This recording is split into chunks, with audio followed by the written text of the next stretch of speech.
Congruent triangles are triangles that are exactly the same size and shape.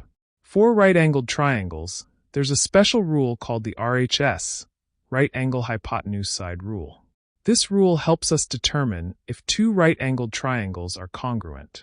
The RHS rule states that two right-angled triangles are congruent if they both have a right angle. The hypotenuse, the longest side opposite the right angle of one triangle, is equal to the hypotenuse of the other triangle. One other side leg of one triangle is equal to one other side leg of the other triangle. This rule is important because it gives us a quick way to check if two right-angled triangles are the same without measuring all their sides and angles. Imagine you have two right-angled triangles, triangle A and triangle B. Triangle A has a hypotenuse of 5 centimeters and one leg of 3 centimeters.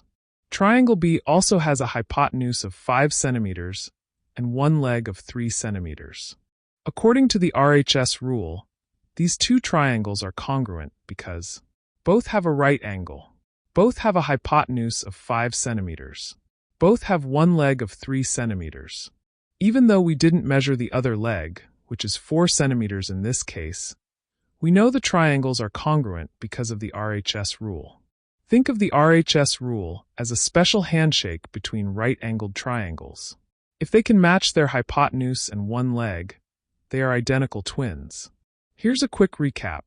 The three aspects are right angle, hypotenuse, and side, that is, one leg.